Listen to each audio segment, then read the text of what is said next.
Okay, the next video is on shift registers. The shift register that we are trying to use or we'll first see is a serial in, serial out shift register, and I've done this modeling using structural modeling. So a shift register, this is a 4-bit shift register.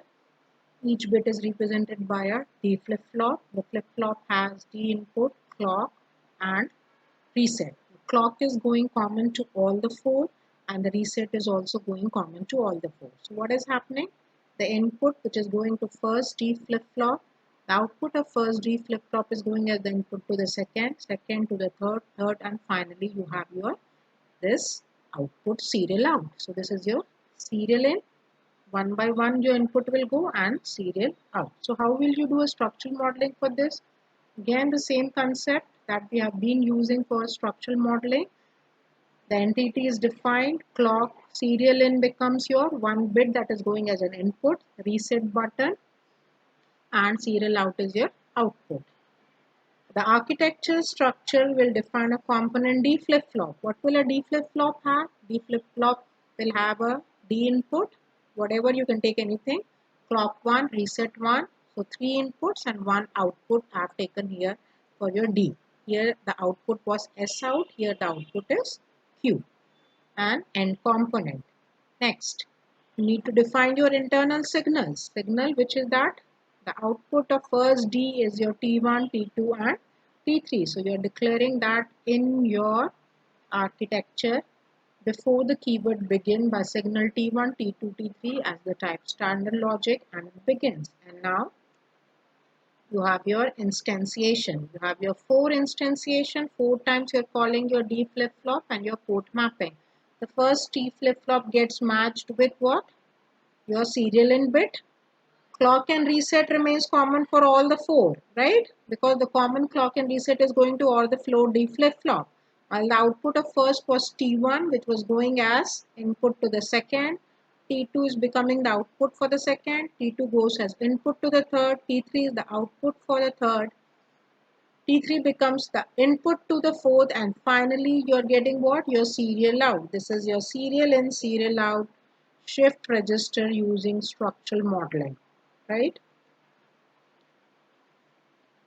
Next is the counter. This is a simple counter. This is a simple counter which will, based on whether it is a rising edge of a clock or falling edge of a clock, the counter will start by the number of clock cycle, number of clock rise and fall, it will count. That is what it is. So entity counter, port में clock and reset as your input logic, and counter count out as your output standard logic, defined as a vector 3 down to 0 because we are taking again as a 4-bit counter.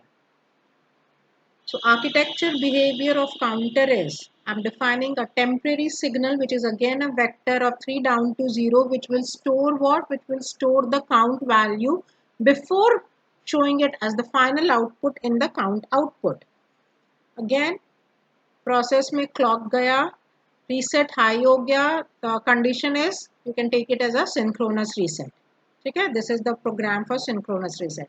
So if reset is high, then your count is initially 0. So temp is also 0. Else what will happen? Else temp becomes temp plus 1, end if, or temp value goes to count out. This is the reset is enabled and the counter is initially reset to 0. You can also check here. You can also use the simple rising if the condition is kept is synchronous reset and for rising edge of the clock. That means clock will be, you can have your condition here again. If reset is 1 and what? Clock is equal to 1 and clock bar event is also equal to 1, then the following conditions will apply. Or if reset is 1, you can also put here again if clock is equal to 1 and clock bar event is also equal to 1, then your counter will start. Okay, this will end. We'll come to parallel and parallel out using this generate statement in the next video. Thank you.